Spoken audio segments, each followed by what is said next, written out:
288-2번지 일대 주택 재개발 후보지의 신속통합 기획안에 대한 준비 설명회를 시작하겠습니다. 안녕하세요. 저는 오늘 사회를 맡은 강북구 주거정비과 재개발 재건축 1팀장 이일순입니다.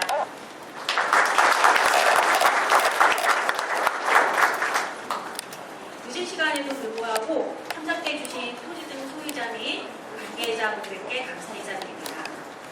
샌드위치 데이라 여행 계획을 세우셨을 텐데 많은 분들을 모실 수 있는 장소를 어려웠고 직장인들을 고려하여 불가하게 저녁 시간에 설명회를 개최하게 되었음을 이해하여 주시기 바랍니다. 미아동 791-288-2번지 일대는 다른 구역에 비해 사업 면적이 크다 보니 토지 등 소유자 수도 또 다른 구역에 비해 월등히 많으십니다. 그래서 오늘 설명회에 참석하고 싶으셨으나 장소가 협소하여 못 오시는 분들을 위해 오늘 진행되는 설명회를 강북구 유튜브 채널에 다음 주 금요일, 즉 6월 14일에 진행 예정입니다. 또한 개별 유튜브 시청이 어려우신 분들을 위하여 6월 14일 10시 주하늘교회에 방문하시면 오늘 진행된 설명회를 시청하실 수 있으니 주민들에게 많이 홍보하여 주시기 바랍니다. 미아동 791-288-2번지 일대는 22년 10월 30일 서울시 신속통합기획 대상지로 선정되어 정비계획 수립 단계에서부터 공공성과 사업성의 균형을 이룬 신속통합기획안 마련을 위하여 서울시, 그리고 우리 강북구 각 분야의 전문가 및 용역업체 등이 협력하고 있으며 오늘 이 설명회는 여러 많은 관계자들이 협력하여 만든 신속통합기획안을 주민 여러분께 공개하고 자세히 설명드리기 위해 개최하게 되었습니다. 설명회 진행 시간은 약 1시간 정도이며 진행 순서는 이 자리에 참석하신 내빈 소개 및 인사 말씀 후 서울시 신속통합기획과 담당 팀장님께서 신속통합기획안을 설명드리고 질의받고 답변하는 순으로 진행되겠습니다. 그럼 먼저 우리 미아동 791-288-2번지 일대 재개발 후보지에 지대한 관심과 응원을 아끼지 않고 이 자리에 참석해 주신 내빈을 소개해 드리겠습니다. 내 삶에 힘이 되는 강북을 위해 최선을 다하고 계시는 강북구 이순희 구청장님 참석하셨습니다.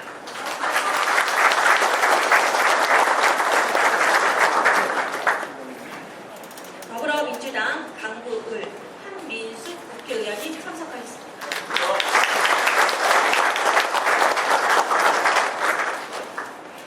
서울시의회 이용균 시의원님 참석하셨습니다.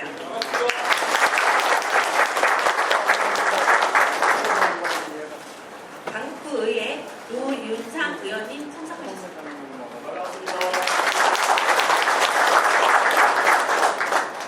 강북구의회 심재업 의원님 참석하셨습니다.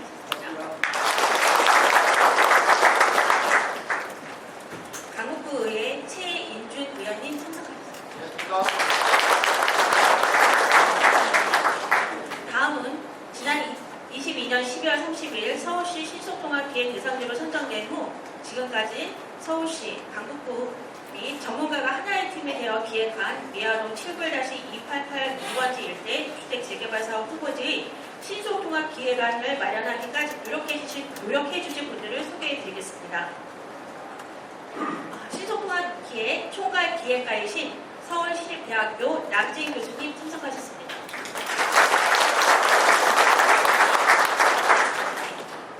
신속통합기획 건축 분야의 총괄 기획가이신 성균관대학교 손세형 교수님 참석하셨습니다.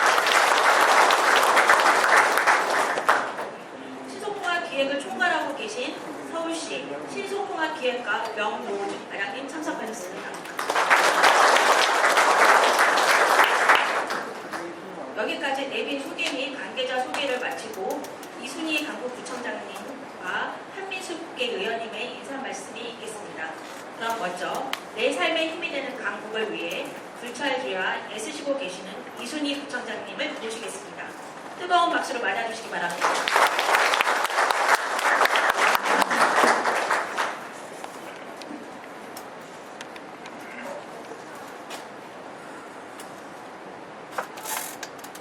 오시면서 차 안 막혔어요? 1시간 안 걸려서. 네, 오늘 설명회를 급하게 잡게 돼서 미아동 쪽, 저기 선거구로 가요. 울진이라고요. 그쪽에 좀 많은 분들이 참여해서 함께 할 수 있는 장소를 마련하려고 하다 보니까 이렇게 많은 분들이 참석할 수 있는 장소가 마땅치가 않아서 부천 강당으로 저희는 장소를 잡게 됐습니다. 저녁 시간이고 또 퇴근 시간에 맞물려서 오시느라고 고생이 많으셨습니다. 참석해주신 저희 지역에서는 상영동 소나무 협동마을이라고 합니다. 네, 상원동 소나무 협동마을 주민들께 진심으로 감사를 드립니다. 여러분도 잘 아시겠지만 저희 지금 미아동 행정동으로 미아동이라고 합니다. 미아동 791-2882번지 일대입니다. 이쪽 일대가 그동안 저희 강북구는 북한산이라는 멋진 명산이 있음에도 불구하고 그 산 때문에 고도지구로 묶여있던 지역입니다. 그래서 지역이 너무나도 많이 낙후되어 있었고 이 낙후된 지역이 고도지구가 해제되지 않는 한 사실은 지속적으로 발전을 원했지만 또한 개발을 원했지만 개발될 수 없는 그런 어려운 지역이었습니다. 그런데 작년, 재작년에 아마 이 소나무 협동마을 미아동을 위해서 지속적으로 이곳을 어떻게 저희들이 지역 주택들은 낙후되고 이 낙후된 주택에서 지속적으로 살기는 어렵고 골목도 좁고 차 하나 지나갈 수 없는 그러한 골목에 살면서 아마도 주민들의 수건 사업이셨을 겁니다. 그런데 막상 재개발을 하고 싶어도 사업성이 나오지 않기 때문에 할 수 없는 그런 어려운 지역이었습니다. 사실 또 저희 강북구에서 그동안 많이 기대를 했었죠. 미아동 북한으로 들어온다고 할 때. 근데 또 이때 여기에서도 제외가 됐던 지역이고 오늘 이 자리에 계신 국민들이 하시는 소나무 협동마을입니다. 그동안 많이 애정해주신 동안 도와주셨을 텐데 다행히 작년, 재작년 12월입니다. 2022년 12월 30일자로 저희가 신속통합계획실 저희들이 정말 말을 줄여서 신통이라고 하는데 거기가 선정이 됐어요. 그래서 그러면 우리가 지금 현재 2022년 12월자로는 거기가 17층 이하밖에 질 수 없는 지역입니다. 고도지구이기 때문에 어떻게 할지 고민하고 있었는데 사실은 제가 구청장 되면서 그 전에 많은 정치인들도 모양을 했고 함께 했지만 저도 역시 구청장 선거도 하고 구청장 되어서도 우리 고도지구를 어떻게 풀까 주민들하고 함께 고민하고 고민했던 그러한 수건 사업 중에 한 가지가 있는데 다행히 서울시와 함께 해서 저희들이 작년 6월달 6월 말로 여기가 고도지구 완화라는 그래서 거기에 발표를 서울시장님이 오셔서 하셨고요. 사실 서울에 고도지구가 많이 있습니다. 그럼에도 불구하고 저희 강북구는 삼양로를 중심으로 서쪽이 다 고도지구였어요. 삼양동뿐만이 아니라 수유입동, 용수동, 우리동 이 4개 동이 다 고도지구로 묶여있기 때문에 서울시에서 가장 넓은 지역이 고도지구로 묶여있는 데가 저희 강북구였는데 다행히 이게 완화하겠다는 그러한 발표가 나고 저희들이 지속적으로 서울시와 협의하면서 여러 가지 안들을 내고 서울시도 또 같은 마음을 가지고 함께 해주신 덕분에 저희 소나무 협동마을을 드디어 여러분들이 원하는 재개발을 하게 됐습니다. 아마 오늘 서울시에서 제가 교수님들도 와 계시는데 서울시 권호중 저희 뒤에 똑같은 이름을 갖고 있어서 제가 이름을 외웁니다. 과장님 오셔서 설명해 주실 텐데 제가 과장님한테 선물 없으니까 저희 구 열심히 노력할 테니까 선물 좀 주십시오라고 말씀하셨는데 아마도 저희가 열심히 하면 서울시에서 좋은 그러한 선물을 주지 않을까 생각을 합니다. 그동안 저 혼자 노력했던 건 아니고요. 앞에 있는 우리 시구위원들 같이 노력했고요. 또 그동안 강북구에서 잘 아시겠지만 국회의원들과 함께 노력을 했고 이제 우리 한민수 국회의원님 당선되셨으니까 또 같이 하실 거고 아마 소나무 협동마을이 멋진 강북구의 랜드마크로 멋진 그러한 북한산을 뒤로 한 멋진 그러한 개발 지역이 되지 않을까 싶습니다. 우리가 근데 가장 중요한 건요. 구에서 아무리 열심히 돕고 서울시에서 아무리 열심히 해주려고 해도 여기는 개인 사유 재산입니다. 제가 다시 한번 말씀드리지만 여러분들의 재산입니다. 그래서 저는 꼭 말씀드리고 싶은 게 이것의 모든 결정권자는 이 자리에 계신 여러분 계십니다. 설명 잘 들으시고요. 정말 내 재산을 내가 가지고 결정해야 될 상황이기 때문에 잘 들으시고 정말 이게 꼭 해야 되겠다. 정말 이렇게 했으면 좋겠다.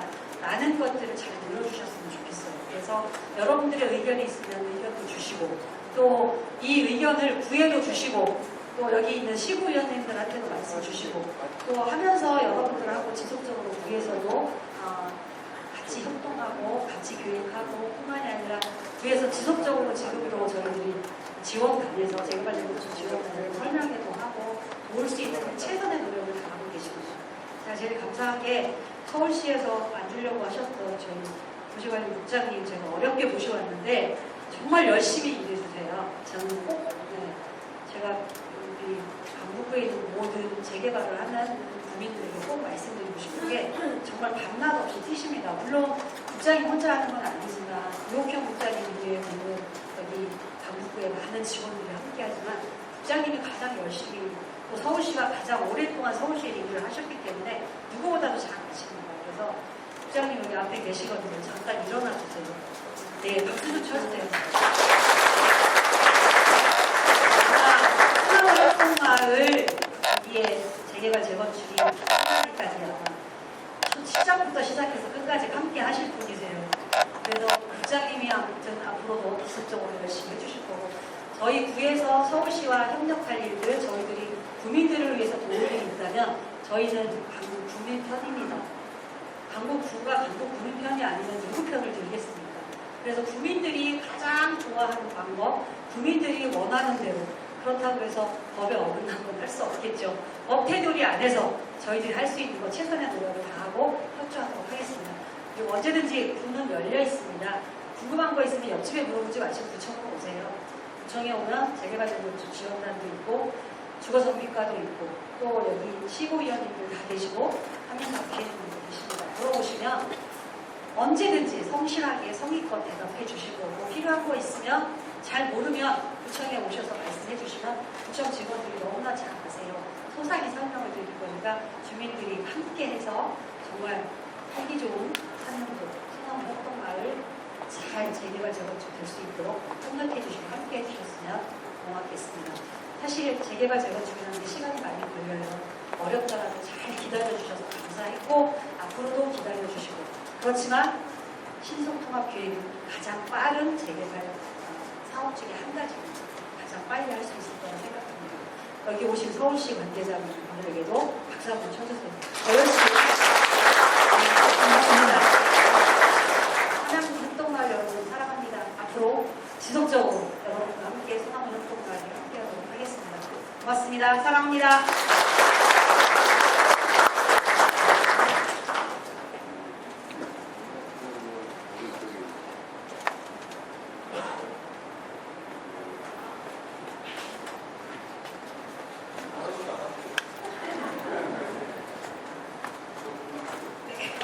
다음은 바쁘신 와중에도 불구하고 우리 구의 발전과 관심을 가지고 늦은 시간 참석하여 주신 더불어민주당 강북군 한민수 국회의원님의 인사 말씀이 있겠습니다.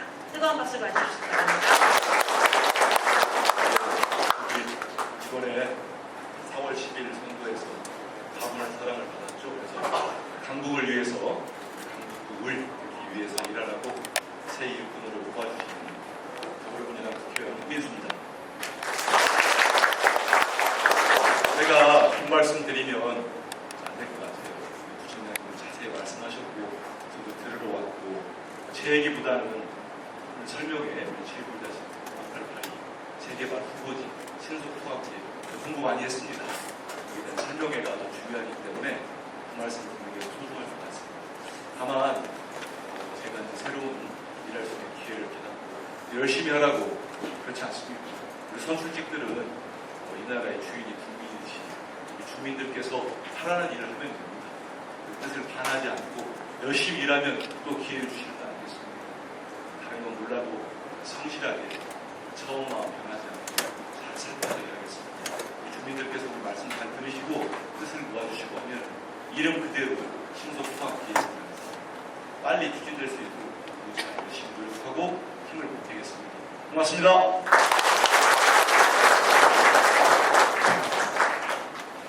예, 이상 내빈 인사 말씀을 마치고 지금부터 미아동 7-2882번지 일대의 신속통합기획안을 설명해 주실 서울시 신속통합기획기획팀의 심소희 팀장님을 모시겠습니다.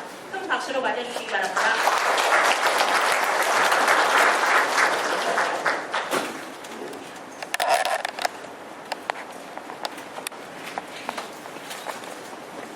네, 안녕하십니까. 소개받은 서울시 신속통합기획 팀장 신소희라고 합니다.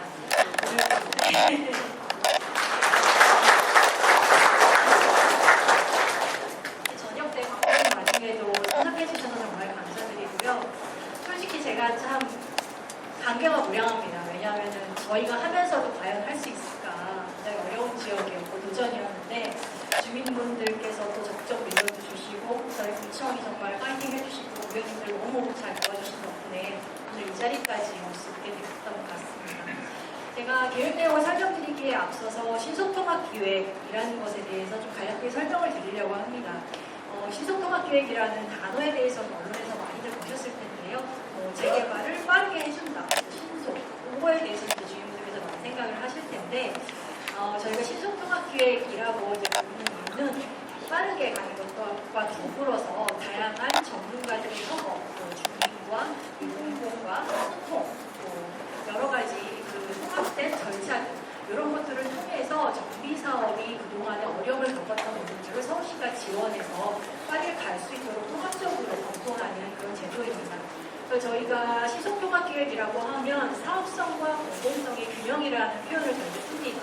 그래서 저희 서울시 입장에서는 당연히 공공성 있는 개발을 하고 싶을 것이고 또 주민들 입장에서는 또 사업성을 당연히 보실 수밖에 없기 때문에 실현 가능한 공공성을 위해서 또 우리 주민분들의 사업이 원활히 진행되게 하기 위해서 균형점을 찾는 작업이라고 저희는 보고 있고요. 그래서 오늘 제가 보여드리는 가이드라인은 법정 절차를 진행하시는 정비계획의 사전적인 가이드라인입니다. 그래서 이 가이드라인은 저희 서울시 도시계획위원분들, 또 교통위원회 위원분들, 관련 전문가들과 긴밀한 논의를 거쳐서 만든 가이드라인 초안입니다. 만약에 이 안에 대해서 주민분들께서 오늘 공감을 해주신다고 한다면 이 안대로 정비계획 절차가 진행될 때 시행착오 없이 빠르게 진행될 수 있도록 서울시가 적극 지원을 할 예정이고 오늘 이제 확정된 계획안이 아니기 때문에 주민분들께서 많은 의견을 주셨으면 합니다. 많은 주민분들의 의견을 듣고 그 부분을 저희 계획 내용에 반영할 수 있는 부분을 반영을 해서 우리 세종공익 가이드라인을 빠른 시일 내에 정리를 하려고 합니다. 네, 저희 미아동 대상지 설명을 좀 드리겠습니다. 위치 다 알고 계시죠? 그래서 여기 삼양사거리역과 솔선역 사이에 있습니다. 강북이 굉장히 기반시설 여건이 안 좋은 데에 비해서 우리가 고도지구라는 이런 규제를 가지고 있는 지역임에도 불구하고 보면 서울역세권입니다. 굉장히 입지적으로 좋죠. 제가 현장을 이렇게 돌아보면서 생각보다는 굉장히 입지가 좋다. 그래서 이 지역이 정말 개발이 되게 된다면 주민분들이 정말 살기 좋은 지역이다 이런 생각을 좀 많이 하게 되는데요. 그렇지만 그럼에도 불구하고 그동안 이제 고도지구로 많이 묶여져 있었습니다. 그래서 사업성이 안 나오다 보니까 개발에 좀 어려움을 겪으셨고요. 저희 대상지는 면적은 한 14만 제곱미터 정도 됩니다. 재개발 지구는 굉장히 큰 규모고요. 보통 저희가 재개발을 하게 되면 한 6만에서 7만이 평균적인 사이즈라고 이야기를 하는데 14만이면 2배가 넘는 사이즈는 굉장히 큰 대상지입니다. 그래서 우리 더블 역세권인 그 역을 중심으로 해서 우리 대상지가 있고요. 그리고 토지 구성자 한 1,200명 정도 저희가 파악을 하고 있습니다. 옆에 미아 1구역 주거환경 개선지구 있고 옆에 미아 7구역 그리고 초등학교 2개를 끼고 있고 학교도 가깝고 또 북한산 자연 환경도 가깝고 역세권도 있고 없는 게 없는 단지입니다. 그럼에도 불구하고 이렇게 이제 입지적인 여건이 우수함에도 불구하고 그동안에 고도지구 규제 때문에 굉장히 어려움을 겪으셨을 거라고 생각을 하고 있습니다. 제가 첫 주민간담회를 이제 주민 대표분들 이렇게 모셨는데 처음 하신 말씀이 보도지구 규제를 풀어달라 이 말씀 좀 강하게 하셨었어요. 저희 얼굴을 보자마자 뭐 내용 제가 설명도 못했는데 그런 말씀을 주셨었는데 얼마나 힘드셨을까 싶으면 그럴 만도 합니다.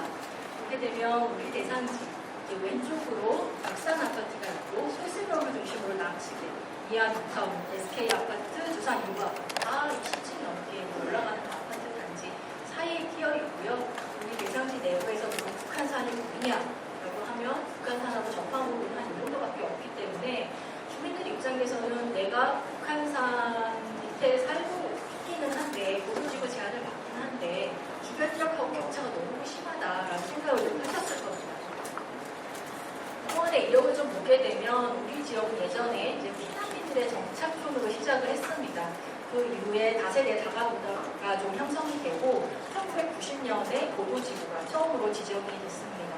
인근에는 이하 뉴타운 같은 개발들이 아까 선생님 설명해 주신 대로 많은 개발들이 있어 왔는데 우리 대상지만 빼고 주변 지역은 아파트들이 올라가고 그러니까 주민분들께서 느끼셨을 상대적인 박탈감이 크셨을 거다라는 생각을 하게 됩니다.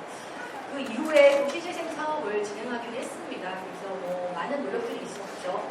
벙커시설을 만들고 주민공동체를 위한 여러 가지 활동들도 해서 서너무 협동마을 진행하기는 했지만 우리 지역이 조금 이제 분위기를 좋아졌을지언정 정말 내가 살고 있는 집이 좀 깨끗해졌냐, 우리 골목이 좀 넓어졌냐라고 생각을 한다면 그렇지는 못했을 것 같습니다. 그래서 기존에 이제 이렇게 이제 재생해서 이제는 정말 우리 주거 환경을 위한 재개발이 필요하다라는 주민들의 인식, 또 주민분들의 단합된 마음으로 오늘 이 자리까지 오게 되었습니다. 추진 경과를 좀 말씀드리겠습니다. 아까 소개해드린 두 분 NTA 교수 소개해드렸는데요. 저희 남정 교수님은 서울시 도시계획위원회 위원으로 활동하고 계시고요. 손재현 교수님께서는 서울시 전 건축위원회 위원으로 활동을 하신 바 있습니다. 그만큼 서울시의 공공의 입장과 또 전문가적 입장 같이 가지고 계시면서 저희 대상지를 위해서 많은 검토들을 좀 해주셨고요. 저희가 2022년 12월에 대상지로 선정된 이후에 작년 5월 정도의 영역을 착수를 했습니다. 한 1년여에 걸쳐서 진행을 좀 하게 되고요. 실무회의, 검토회의도 당연히 많이 했고 자문회의도 한 7차례 정도 했고 주민간담회도 3차례 정도 진행을 하면서 어느 정도 이제 저희가 공감대가 형성이 된 결과를 전체 주민들 앞에 오늘 보여드리는 자리입니다. 우리 지역이 가지고 있는 이슈들을 먼저 좀 설명을 드려야 될 것 같습니다. 배경 지식이 있어야 그 다음에 우리 단지가 어떻게 개발되는지 이해하시는 데 좀 도움이 될 것 같은데요. 왼쪽에 보면 이게 이제 삼연로입니다. 삼연로가 이렇게 지나가고 있고요. 삼연로 왼쪽으로 보도지구가 이렇게 붉은색으로 표시가 되어 있습니다. 보도지구로 이 지정된 지역은 현재 누비 기준은 20m입니다. 그리고 도시계획위원회에서 완화를 받으면 28m까지 완화받을 수 있습니다. 28m라고 하면 이제 대략 한 층을 3m라고 봤을 때 한 5층 정도밖에 지을 수가 없겠죠. 이렇게 높이 제한을 받고 있는 지역에 있고요. 이 보도지구의 맨 끝자락에 위치해 있습니다. 최근에 저희 서울시가 아까 그 부총리 말씀해 주신 대로 구청의 적극적인 건의, 또 우리 위원님들께서 너무 애써주신 덕분에 보도지구에 대한 신보도지구 구상안을 발표를 하면서 보도지구의 규제를 좀 합리적으로 운영을 해보자라는 방향으로 정책 전환을 한 바가 있습니다. 그래서 우리 북한산 일대 보도지구 같은 경우는 정비 사업을 할 경우에, 아파트 개발을 할 경우에 기존에 이제 완화시 28m였던 높이를 최고 높이 45m로 완화를 해주겠다라는 내용들을 결정을 한 바 있고요. 이 부분이 아직 확정고시는 되지 않았습니다만 위원회 심의를 통과해서 조만간 확정이 될 예정입니다. 이 완화를 하면서 추가적인 여기 빨간색으로 표시된 조건이 하나가 붙어 있는데요. 이 부분이 굉장히 중요한 부분입니다. 여기 보시면 사업 대상지가 역세권, 지구중심 이상 중심지 범역, 지하철 승강장 250m에 위치한 경우에는 최고 45m가 아니라 평균 45m 내에서 완화 가능하다라는 이 빨간색 조항이 적혀 있습니다. 바로 우리 대상지입니다. 저희가 그 신보도지구 구상안을 이제 이 제도에 대한 개선들을 검토를 하면서 저희 신속통합기획 안에서 최고 45m로 시뮬레이션을 해봤고요. 주민들한테 먼저 설명을 드렸습니다. 주민분들께서 보시더니 최고 45m로는 도저히 안 됩니다. 우리 우리가 옆에 있는 아파트를 보세요. 25층까지 올라갔는데 우리가 45m로 될 수가 없습니다. 이런 말씀들 많이 주셨고요. 그래서 저희가 내부적으로 이제 검토를 한 결과 우리 대상지처럼 이렇게 역세권에 바로 인접돼 있고 주변 지역이 다 개발된 이런 지역 같은 경우는 최고 45m라는 경직된 높이 규제로 가기보다는 평균 45m 개념으로 좀 산 가까운 곳은 낮게, 또 역세권에 가까운 곳은 좀 높게 올리면 조금 더 토지를 효율적으로 사용할 수 있을 것이다 라는 이제 판단을 하게 되고, 저희 그 도시계획위원분들과 이제 면밀한 논의 끝에 이 완화 조항, 이 추가적인 완화 조항을 같이 넣어서 지금 보도지구에 대한 확정 고시를 앞두고 있습니다. 저희 예상지가 가진 두 번째 현황 이슈는 굉장히 이제 기존의 복잡한 구역 경계와 개발 사업을 가지고 있다는 특징을 가지고 있습니다. 아시다시피 우리 대상지는 이제 소나무 협동마을로 이제 이루어져 있고요. 이 안에 자율주택 정비 사업으로 이미 이제 공사를 시작한 이제 소규모 주택 정비 사업이 하나가 있습니다. 그 대상지 왼쪽으로는 이하 1구역 주거환경 개선 지구가 있고요. 대상지 오른쪽으로는 이하 7구역이라고 또 별도로 재개발을 준비 중이신 구역이 있습니다. 또 3형 4거리 지구 단위 계획이라고 해서 역세권을 중심으로 해서 여러 가지 복합 기능을 넣는 지구 단위 계획도 수립이 되어 있습니다. 이렇게 주변의 개발 사업들이 다양히 이루어지고 있기 때문에 우리 사업 대상지의 구역 경계 설정을 어떻게 할 것이냐, 주변 개발 사업과 어떤 관계를 맺을 것이냐, 이런 부분들이 저희 공공의 입장에서 굉장히 중요한 부분이었다. 이 부분을 풀어나가는 것도 굉장히 큰 숙제였습니다. 구체적으로 들어가 본다면 이런 자율주택 정비사업구역, 그리고 또 우리 대상지 안에 있는 주유소, 또 이렇게 지구단위 개혁구역과도 근접된 300공간의 상가, 또 이 솔생로변에 있는 상가분들, 이렇게 빨간색으로 표시가 된 부분들은 저희 재개발 사업을 같이 진행하기 힘들다라는 반대 의견을 저희 구청에다 제출해 주셨습니다. 재개발 지역 특성상 아까도 이제 말씀을 드렸지만 주민분들의 단합된 그 모습, 주민분들의 사업이기 때문에 주민분들이 신동체가 돼서 재개발에 대한 필요성을 느끼시고 단합해서 진행이 돼야 되는데, 이렇게 반대를 요구하시는 분들이 많으면 주민 동의를 얻기가 쉽지가 않습니다. 그래서 우리가 사업계획을 수립하는 데 있어서 큰 지장이 없는 범위 내에서는 반대하시는 분들을 좀 제척을 하고 이제 계획을 할 수 있도록 이 빨간색으로 되어 있는 부분은 제척해서 검토하는 걸로 저희가 이제 계획을 수립을 검토를 하게 되었고요. 그 밖에 옆에 있는 이하 1구역에서 일부 주민분들이 우리 사업에 참여하기를 좀 원하시는 주민분들이 계셨습니다. 이 부분이 이제 도로가 이렇게 지나가는데 도로를 경계선으로 해서 우리 구역에서 빠져있는 2번 구역 주민분들이 좀 참여를 원하시는 부분들, 또 이런 기반시설을 확보하기 위해서 인수공로랑 연결되는 이런 짜투리 부지들, 이런 부분들은 우리 구역에서 포함돼서 검토가 돼야 되는 부분이 될 것 같고요. 그 밖에 우리 지역 내에는 앞서 재생사업을 하면서 확보됐던 앵커시설들이 있습니다. 그리고 사회적 경제지원센터, 또 종합복지센터 같은 우리 대상지 주민분들뿐만 아니라 강북구 전체적으로 봤을 때 굉장히 많은 시민들이 이용하고 있는 공공시설들이 있습니다. 그런 시설들을 우리가 재개발을 한다고 해서 그냥 없앨 수는 없기 때문에 그런 시설들을 존치해야 되는 필요성, 또 주하늘교회, 삼용교회, 큰 교회가 두 개가 있고요. 이 안에 약수원도 있습니다. 그래서 이렇게 이제 구역 경계 안에 복잡한 이해관계를 가지고 있는 지역을 어떻게 풀어낼 것이냐, 이 부분이 우리 대상지의 사업의 성패를 가로지르는 굉장히 중요한 이슈일 수 있을 것 같습니다. 알다시피 우리 재개발 대상지 지역의 단차가 57m에 이릅니다. 누룽지 지형이고요. 굉장히 협소한 도로를 가지고 있습니다.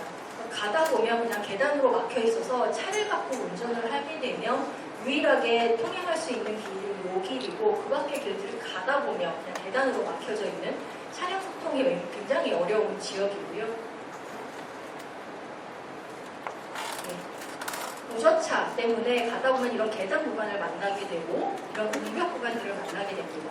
굉장히 주민분들 삶에 있어서 생활하시는데 불편함과 위험에 노출이 된 채 생활하고 계실 텐데요. 이런 부분들을 해결하는 것도 재개발의 중요한 숙제라고 할 수가 있습니다. 보행 환경적인 측면에 있어서도 학교, 삼양초등학교 가는 길 보시면 이렇게 삼양초등학교 혹은 통학로가 굉장히 위험하게 조성이 되어 있고요. 이 안에 이렇게 절벽 구간 같은 것들도 있고 경사도 굉장히 급해서 아이들의 통학함력도 굉장히 안 좋은 그런 상황들을 볼 수가 있습니다. 그래서 앞서서 말씀드린 여러 가지 현황적인 이슈들을 해결하면서 우리 재개발 사업이 어떻게 가야 될지 저희가 진지한 고민을 좀 하게 됐고요. 저희 신속통합기획에서는 우리 단지가 그래도 북한산에 있으니까, 북한산 앞에 있으니까 북한산의 이제 아름다운 자연환경과 우리 단지의 주거환경이 같이 어우러질 수 있는 자연과 하나된 녹색 주거단지를 목표로 계획을 수립을 하게 됐고요. 보도지구 규제 완화라던가 이런 정책적인 변화의 흐름에 맞춰서 지역 여건을 반영한 합리적인 개발이 되어야 되겠다. 또 자연과 상생하는 단지, 또 안전하고 편리한 단지가 돼야 되겠다는 이 세 가지 목표를 가지고 진행을 하게 됐습니다.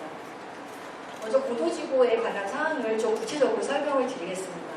주변에 있는 아파트, 박산 아파트 25층이고요. 맞은편에 SK 아파트 25층, 13층, 25층 이렇게 구성이 되어 있고 그 사이에 우리 단지가 있습니다.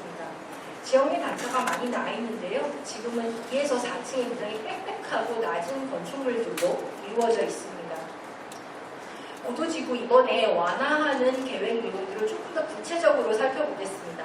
아까 말씀드린 중심지 범역 내에 250m 선정된 경계에 있으면서 다음에 4가지 경관관리 가이드라인 안을 충족하는 대상지에 한해서 평균 45m로 완화를 하는 걸로 그렇게 지금 규제 완화 사항들이 검토가 되고 있고요. 아직 확정 고시가 난 것은 아닙니다. 그 내용을 구체적으로 보면 너무 가로변에 이렇게 장대한 인면이 발생을 해서 위압감을 이게 발생하지 않게 좀 해야 되겠다. 또는 이제 건축 한계선이라고 해서 가로변에서부터 일정 폭원 이상을 좀 뛰면서 좀 높이를 낮게 가져가야 된다라든가 중요한 부분들이 북한산 방향으로의 한계 이상 평균축을 확보해야 된다. 이런 부분들이 조건으로 있고요. 이런 부분들을 만족하는 범위 내에서 평균 45m까지 완화를 할 수 있도록 그렇게 보도지구에 대한 조정안이 재연락본부 중에 있습니다. 제일 중요한 부분이 통경이라고 제가 말씀을 드렸는데요. 우리가 그 보도지구를 완화를 할 때 당초 보도지구의 지정 목적이라는 부분은 북한산의 자연 경관을 보호하자라는 목적에서 보도지구가 지정이 됐었을 겁니다. 우리 대전지 안에서 보면 북한산이 사실 잘 안 보입니다. 보행자 레벨에서 잘 안 보이는데 그래도 우리가 새로운 개발을 하면서는 한계소 이상의 통경축은 반드시 좀 뚫어야겠다라는 것이 보도지구 가이드라인 안의 내용이라고 보시면 될 것 같고요.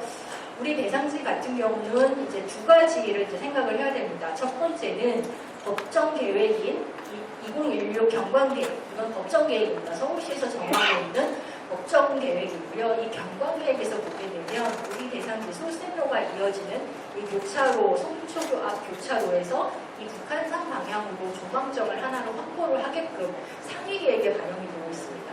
그래서 이 조망점에서의 통경은 어떤 개발을 하든지 보도지구가 있든 아니든지 간에 반드시 지켜야 되는 상위 계획입니다. 그리고 보도지구 가이드라인 안에서는 이 주요 조망 가로인 삼양로에서부터 직각 방향으로 북한산 방향으로 경관축을 하나 더 확보를 하는 거, 하나 이상 확보를 하는 거를 지침으로 삼고 있습니다. 그렇게 되면 이 교차로에서 한 군데, 또 이 삼양로에서 북한산 방향으로 한 군데 2개의 열린 축을 배치를 해야지 이제 개방감 있는 북한산이 보이는 건축 배치를 할 수 있다라고 하는 것이 관련된 상위 계획과 이제 가이드라인 안의 내용입니다. 이걸 다 이렇게 하고서 우리가 개발을 하는데 어떻게 운동률을 찾을 수 있어? 이 걱정을 하시겠지만 그래도 찾았습니다. 어느 정도는 찾았고요. 그런 조건들을 만족을 했을 때 경관관리 가이드라인 안에 따른 2개의 경관축 그리고 이제 장대한 인명 기대를 지향하는 건축 배치, 또 이제 가로변은 좀 저층 배치 구간으로 가고 건축 한계선을 좀 확보하고 이런 가이드라인을 지켰을 때 기존에 9층까지 지을 수 있었지만 평균 45m, 평균 45m면 층수를 바꾸면 한 평균 15층 정도 되겠죠. 그게 저희가 전체적으로 15층이 가는 게 아니라 북한산이랑 가까운 부분은 한 10층 내외, 또 이 역세권이랑 가까운 부분은 한 25층까지도 올릴 수 있도록 그래서 주변 지역하고 개발 격차가 벌어지는 것을 최소화할 수 있도록 이 축수 계획을 굉장히 유연하게 적용을 했습니다. 이 계획안으로 했더니 평균 15층 정도, 평균 45m 정도로 개발 계획을 좀 수립을 하게 되었고요. 이게 통경축이 나와 있는 저희 건축 배치의 모습입니다. 그러면 뭐가 좋아졌냐? 숫자로 좀 한번 보겠습니다. 왼쪽에 있는 것이 종전에 최고 높이를 28m를 적용했을 때 건축 배치 예시입니다. 여기 보시면 전체적으로 9층으로 다 쫙 깔려있는 모습을 보실 수가 있고요. 저희가 이렇게 해서 시뮬레이션을 해봤더니 9층으로 청수를 제한하게 되면 용적률을 164%밖에 못 찾습니다. 우리 대상지가 2종 주거지역입니다. 2종 7층 주거지역이고요. 2종 주거지역에서 기본적으로 받을 수 있는 용적률이 200%고요. 임대주택을 하면 이게 50%까지도 갈 수가 있습니다. 근데 우리 대상지는 163%밖에 못 찾는 겁니다. 그러니까 기본적으로 고도지구 제한 때문에 용적률을 거의 40% 가까이 손해를 봤었던 지역이고요. 법적 최고 용적률이 250%를 기준으로 하게 되면 거의 이제 70%, 80%까지도 손해를 봤었던 용적률을 실현하지 못했던 대상지입니다. 종전에 최고 높이 28m로 하게 되면 용적률을 164%, 최고 높이 이제 그 9층, 그리고 최대수는 한 1,700세대 정도가 이제 확보가 되는 걸로 저희가 시뮬레이션이 됐고요. 변경되는 규제 완화 사항들을 좀 반영을 하게 되면 평균 45m를 하게 되면 저희가 지금 용적률 시뮬레이션을 계속적으로 이제 검토 중에 있는데 현재 저희가 240% 정도까지는 찾아놨습니다. 그러면 이 164%에서 240%까지 용적률이 한 76% 정도 증가가 되게 되었고요. 종전에 9층으로 계획이 됐었던 것이 25층까지, 최고 25층까지 계획이 되어 있고 세대수도 1,700세대 내외에서 거의 2,500세대 가까이 늘어났기 때문에 굉장한 사업성의 증가를 가져왔다. 그래서 이 부분은 그동안에 좀 고도지구로 고통받으셨던 주민분들이 합리적인 도시계획 규제 적용을 통해서 완화 적용을 해서 굉장히 사업성도 좋아지는 그런 결과를 좀 얻을 수 있었던 그런 내용으로 보시면 될 것 같고요. 최고 28m 했을 때 건축 매수를 올린 모습입니다. 좀 따닥따닥 답답하죠? 답답한데 저희가 평균 45m, 최고 25층으로 계획했을 때는 이렇게 단지 내에 넓은 마당들이 생기는 걸 볼 수가 있습니다. 좋은 주거 환경이라는 것은 아이들이 집 밖에 나가서 단지 내에서 운동도 하고 골도 차고 하면서 즐길 수 있는 공간들이 외부 공간들도 많고 노출 공간들도 많아야 되는데 높이 제한 때문에 그런 것들이 이루어지지 못했다면 이제는 평균 높이를 적용을 하면서 그런 것들이 가능하게 됐다. 사업성도 굉장히 좋아졌다라는 걸 좀 보여드리고 있고요. 이 표를 좀 어렵지만 제가 설명을 해보겠습니다. 용적률표고요. 기존에 저희가 2종 주거지역이에요. 2종 7층 주거지역에서 저희가 2종 일반 주거지역으로 변경을 하려고 하는데요. 용도지역을 상향을 해서 2종 주거지역에서는요. 기본적으로 받을 수 있는 용적률이 있고 각종 계획 유도 항목들을 통해서 받을 수 있는 인센티브 용적률이 있고요. 내가 땅을 내놓거나 건축물을 내놓거나 공공하고 물건을 줬을 때 받을 수 있는 인센티브 용적률이라는 게 있습니다. 그래서 우리 지역에서는 기본적으로 받을 수 있는 용적률이 190%에서 시작을 합니다. 기본적으로 받을 수 있는 용적률이 190%고요. 거기에서부터 예를 들어 공공도로를 뚫는다거나 돌봄시설을 만들어서 개방을 한다거나 이렇게 계획적인 공공기여를 통해서 추가적으로 받을 수 있는 인센티브 용적률이 한 10% 정도 됩니다. 그리고 여기에서부터는 물건을 이제 뭐 건축물을 기부 체납을 하거나 토지나 뭐 도로를 기부 체납하거나 공원을 기부 체납하는 등 이제 땅을 이제 기부 체납을 하는 이런 과정을 통해서 받을 수 있는 용적률이 한 225%까지 올라갑니다. 원래는 저희가 정상적인 높이 제한이 없었다라고 한다면 225%까지 올라가고 거기서 법정 최고까지 가려면 반은 임대주택, 반은 분양주택으로 갈 수 있는 체계로 용적률 체계라는 게 짜여져 있는데 기본적으로 우리가 내놓을 거 다 내놨는데 공공시설 할 건 해야 되잖아요. 공원도 해야 되고 도로도 해야 되고 법적 기준에 따라서 하는 거니까 그런 거 할 거 다 했는데 225%까지 못 찾고 고도 제한 때문에 164%까지밖에 못 찾는 상황이었습니다. 이 부분이 이만큼의 미실현 용적률이 우리가 할 건 다 하는데도 찾지 못하는 용적률이 있었던 부분인데 이 부분을 저희가 이 갭을 올려서 240%까지 용적률을 찾을 수 있도록 해놨기 때문에 굉장히 사업성 개선 효과가 있다라는 것을 보실 수가 있고요. 북한산으로 경관에 대한 부분들도 보시면 이렇게 용적률을 완화하고 높이를 완화하고 하는 것들이 가능해지는 이유는 북한산의 경관을 보존하겠다는 서울시의 원칙을 기본적인 취지는 좀 지켜줬으면 좋겠다라고 하는 겁니다. 북한산 방향으로의 통경에 대한 부분들을 말씀을 드리려고 하고요. 앞서서 경관계획에서 이 소승로에서부터 이렇게 쭉 올라올 때 조망점이 하나가 있다고 말씀드렸잖아요. 그 경관계획에서 정하는 조망점에서 보면 이런 모습입니다. 북한산 꼭대기가 잘 안 보이죠. 잘 안 보이는데 우리가 개발을 하면서 그래도 열겠다, 풍경을 하나 열겠다라는 얘기를 하고 있는 것이고요. 조금 더 가까이에서 가서 보면 지금 북한산이 아예 안 보이고 이제 건물로 막혀져 있는데 이렇게 북한산 방향으로 이렇게 조망충을 열게 되면은 이 경관 보행 가로 이런 것들을 저희가 도시계획위원님들한테 우리가 개발을 하지만 개발을 통해서 이렇게 공공성을 확보했습니다. 이런 것들을 설명을 했더니 그래? 그러면은 니네 평균 높이도 적용하는 것도 괜찮겠어 라고 이제 공감대를 형성을 하게 된 것입니다. 이런 계획안을 좀 보여드리고 있고요. 앞서서 말씀드렸던 이슈 중에 중요한 부분들이 이제 합리적 토지용 계획을 위해서 정치시설들을 어떻게 할 거냐 이런 부분들이 굉장히 중요합니다. 기존에 자율주택 사업했었던 이 대상지는 이미 이제 공사를 시작을 했기 때문에 그 경기에 포함해서 진행할 수는 없습니다. 이 부분은 어쩔 수 없이 가운데 좀 약간 구멍이 났지만 빠져 있는 상태이고요. 그 밖에 주하늘교회랑 삼양교회는 조치를 했습니다. 조치를 했고요. 대상지 내부에 보시게 되면 청소년 아지트, 키움센터, 구립 어린이집은 대상지 한가운데 위치되어 있습니다. 이거를 그대로 남겨놓고 아파트 개발을 하게 되면 인접 대지에서부터 뭐 일정 정도는 거리를 띄워야 되고 높이가 못 올라가고 그런 관련 건축법의 규정들을 다 지키다 보면 이런 것들을 구멍을 뚫어놓고는 개발 계획 운영률을 달성을 할 수가 없습니다. 저희가 아무리 높이 완화를 해줘도. 그래서 요 A, B, C 요 세 개는 이전 배치를 하겠다라고 해서 이 교회 2개가 있고 그 사이에 남는 이런 부지들로 요 A, B, C 요 세 개를 이전 배치하는 걸로 저희가 검토를 했고요. 그리고 이쪽에 이제 솔마루라고 해서 청소년 이용시설이나 도서관 같은 거 운영하고 계신 시설들 요것들도 주하늘교회 옆으로 이전 배치를 하는 걸로 그렇게 계획을 했습니다.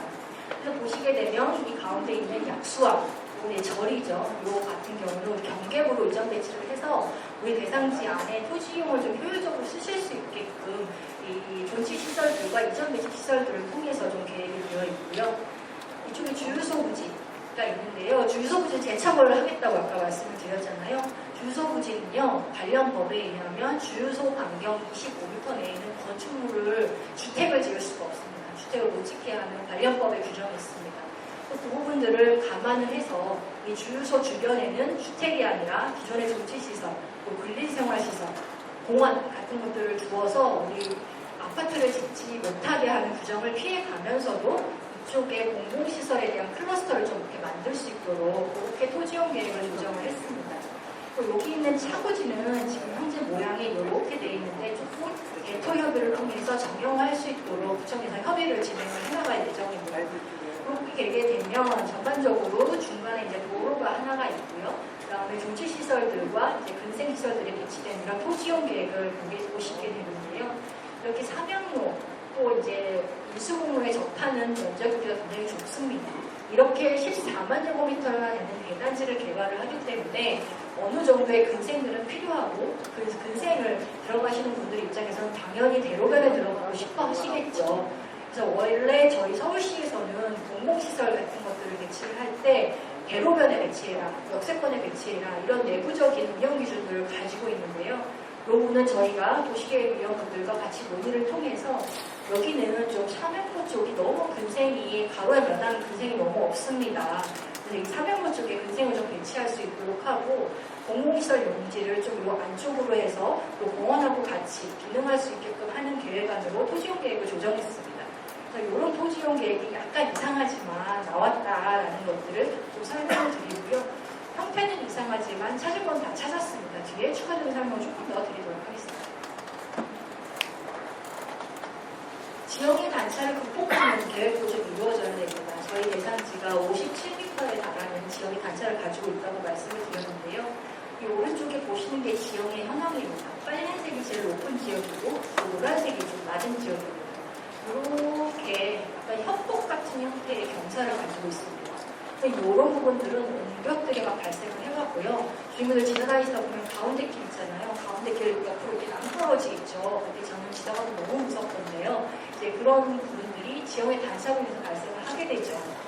우리 지역은요 14만 제곱미터면 아까 제가 재개발 보통적인 재개발 한 2개 이상의 지역을 합친 크기다라고 말씀을 드렸습니다. 주민분들 생활하실 때도 아마 느끼셨을 겁니다.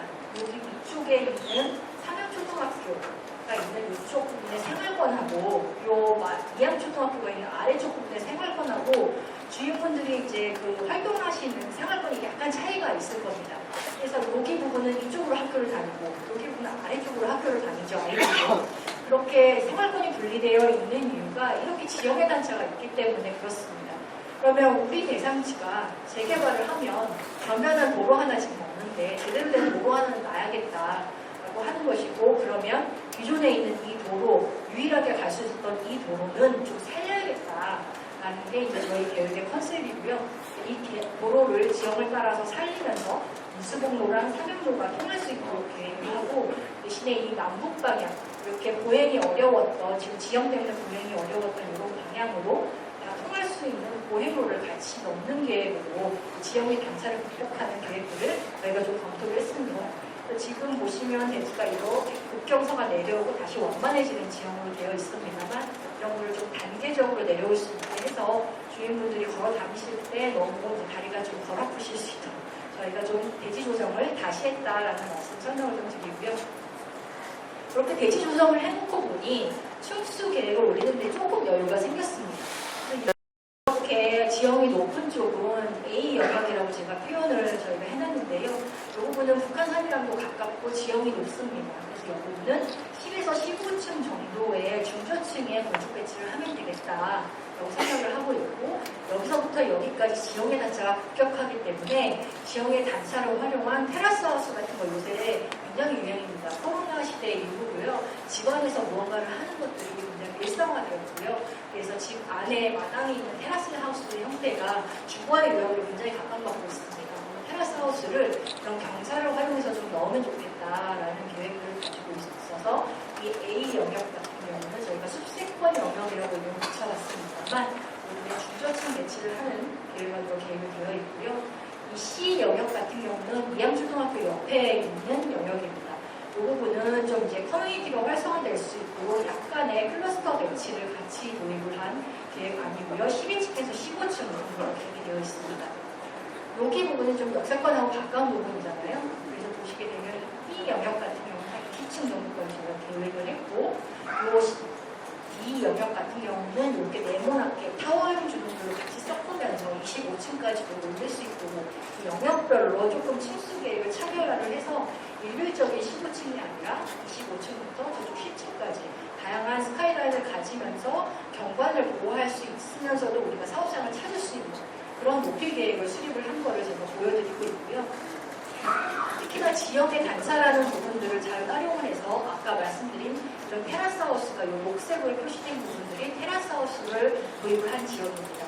테라스하우스는 우리 이렇게 주동이 올라타 있고 이렇게 계단 형태로 되면서 요런데 이제 내부 마당이나 테라스를 가지게 되는 그런 건축 유형들을 말씀을 드리는 것이고요. 이렇게 된 것들이 원래는 지형을 이렇게 깎아서 개발을 하게 되면 여기는 다 지하층이잖아요. 근데 이 지하층 부분들을 다 이렇게 테라스하우스 계획을 하면서 위로 못 올라가니까 우리는 테라스하우스를 활용해서 밑으로 내려가서 짓겠다는 거죠. 그렇게 돼서 이제 기존에 용적률을 다 못 찾았던 부분 한 11% 정도를 추가적으로 이 테라스하우스를 통해서 확보를 할 수 있도록 그렇게 계획이 되어 있는 건축 예시도를 보여드리고 있고요. 어떻게 이제 녹지 체계에 대한 이야기도 제가 하겠습니다. 저기 북한산이 별로 그렇게 많이 접해 있지 않습니다. 이 구석에 북한은 약간 접해져 있는데요. 북한산 옆에 이제 여기 도시자연공원고요. 도시계획 용어로는 그렇게 얘기를 합니다. 도시자연공원으로 공원구역으로 결정된 지역들이 좀 있고요. 이 부분에다가 이제 공원을 해서 북한산의 녹지가 여기 단지 안에까지 흐름이 이어질 수 있도록 이쪽에 일부 공원을 하고 단지 내에 마당이나 녹지 공간들을 충분히 확보를 해서 마치 북한산이 우리 단지 안에 있는 것처럼 이 단지 안에서도 녹색을 느끼실 수 있고 녹지들을 이렇게 연결하는 배치들, 이런 마당들을 연결하는 녹색 공간들을 전반적으로 쌓아내는 그런 건축 배치 컨셉들을 저희가 좀 검토를 했고요. 가운데 있는 이 도로는 우리 주민들 입장에서 봤을 때 제일 중요한 도로입니다. 여기는 생활 중심가로 저희가 명명을 해봤습니다. 이쪽 도로는 삼양초등학교 가는 길입니다. 굉장히 안전한 통학로가 확보가 되어야 되겠고요. 이 안전한 통학로를 확보하기 위해서는 아까 전에 앞쪽에서 사진 보여드렸다시피 막 지금 철골 구조물, 공격 같은 거 막 있는데 그 부분을 다 공원 녹지로 만들어서 안전한 통학로가 될 수 있도록 우리는 안전중심 가로라고 저희가 이름을 좀 붙여봤습니다. 지금 이제 남북 방향으로 단차가 있기 때문에 계단을 올라서 이렇게 지나다니실 텐데요. 이 부분을 이제 공공보행 가로를 좀 만들어서 사면초등학교 이쪽을 이용하시는 이 북측에 있는 생활권에 계신 분들이 솔세명 앞에 저희 버스정장 하나 있잖아요. 버스정장 가실 때도 일상적인 보행으로 가실 수 있도록 이렇게 보행 체계를 다 만들어놨습니다. 그래서 이렇게 전반적인 북한산과 이루어지는 보행 녹지 체계를 저희가 구성을 했고요. 이렇게 만든 외부 공간들은 다양한 테마들을 좀 넣는 거를 저희가 생각을 하고 있습니다. 저희가 보여드리는 건축 계획안은 확정적 계획안은 아니고요. 저희가 예시를 보여드리는 걸로 생각을 하시면 되는데요. 저희 뒤에서도 설명을 드리겠지만 사업 추진 단계가 이렇습니다. 지금 정비 계획, 첫 단추를 끼시는 단계거든요. 재개발을 하시려면요. 처음에 정비 계획을 수립을 하고 조합을 설립하시고 그 다음에 조합에서 설계자를 선정을 하고 건축 설계안을 짜서 사업 시행 계획에 대한 심의를 합니다. 그 다음에 시공사도 선정하시고 단계가 쭉 깁니다. 그래서 보통 평균적으로 10년 이상, 빨라야 10년 이상 걸린다고 얘기하는데 정비계획이라는 게 첫 번째 도시계획을 결정하는 단계입니다. 이 도시계획을 결정하는 단계에서의 건축 배치는 주민분들이 나중에 조합을 설립하시고 난 이후에 건축 설계를 하실 때 어떤 모습일지 지금 도시계획 단계에서부터 상상을 하실 수 있게 예시도를 보여드리는 개념이다라고 이해를 하시면 될 것 같고요. 아까 말씀드린 이쪽은 좀 중저층으로 갔으면 좋겠습니다. 그런데 외부 공간을 좀 넓게 만들었으면 좋겠습니다. 여기는 25층 정도 좀 높게 갔으면 좋겠습니다라고 컨셉을 제가 설명드리잖아요. 이 컨셉을 지키는 범위 내에서는 이 건축 배치는 자유롭게 하실 수 있습니다. 이 건축 배치를 하실 때 이런 마당들을 좀 만들었으면 좋겠다라고 저희가 예시적으로 보여드리는 사항이고요. 이 중앙마당은 이 공공보행 통로와 경관보행 가로 여기서부터 쭉 이어진 경관축이 만나는 지점에 있는 중심 공간입니다. 우리 단지의 중심 공간들은 이렇게 중앙마당으로 계획이 되어서 다양한 주민의 활동들이 이루어질 수 있도록 이렇게 좀 계획을 한 상황이 되겠고요. 학교 주변의 진입마당들 이런 부분들에도 이제 다양한 쉼터나 주민시설들, 마을 텃밭 같은 것들이 중간중간 발생하는 외부 공간들에 다양한 프로그램이 들어갈 수 있도록 그렇게 저희가 좀 예시적으로 보여드리는 상황이 되겠습니다. 보행노선 계획 좀 구체적인 걸 보여드리면 중간에 공공보행 통로와 공간보행가로 지금 현재는 국경사로 있는 계단입니다. 남북이 그 부분이 개발을 하게 되면 완만한 경사 8m 정도 되면 완만한 경사로도 올라가실 수 있게 계획될 예정이고요. 동서간의 연결도로도 지금은 겨우 차 한 대, 차 두 대에서 왔다 갔다 보행이 겨우 가능한 동서 연결도로도 제대로 된 13m 폭원으로 2차선 이상의 도로가 지나갈 수 있고 차량이 지나갈 수 있도록 도로를 확보를 할 예정입니다.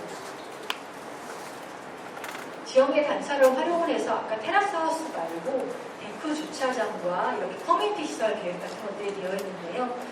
지역의 단차가 심한 대상지 같은 경우는 주민분들은 지역의 단차가 너무 심해서 우리가 촉수도 못 올라가고 요정도 못 찾는 거 아니야 걱정을 많이 하시지만 지역의 단차가 발생하는 지역에 좋은 점이 하나가 있습니다. 이렇게 지역의 단차가 발생할 때 지하로 되는 이런 부분들 있잖아요. 이런 부분들에다가 주차장을 넣을 수도 있고요. 원래는 저희가 평지에서 개발을 하게 되면 주차장을 밑으로 파야 되잖아요. 밑으로 타게 되면 공사비가 엄청 많이 듭니다. 근데 우리는 밑으로 팔 필요 없이 바로 가로면에서 바로 들어갈 수가 있습니다. 경사가 있기 때문에. 그리고 이런 부분들에 이제 커뮤니티 시설 같은 거와 주민 복리 시설들을 넣게 되면 이런 부분들은 건축법상으로는 지하에 포함이 되기 때문에 지상층 용적률에 삽입이 안 돼서 사업성 개선에 도움이 됩니다. 이런 지역의 단차를 활용한 이런 커뮤니티 시설들을 좀 같이 넣는 계획, 이런 데크 주차장을 복합화하는 계획들을 계획 내용에 같이 담고 있습니다. 마지막으로 차량 진출입에 관한 사항입니다. 기본적으로 이제 저희가 2,500세대 가까이 있기 때문에 중앙도로는 하나는 필요하다라고 보고 있고요. 삼양로와 이수공로에서 들어갈 수 있도록 이렇게 경계 조정 같은 것들이 같이 이루어져 있어서 중간에 14m 도로가 하나 있을 거고요. 밑에 솔신로에서부터 이렇게 들어가는 이 도로가 12m로 계획이 되어 있습니다.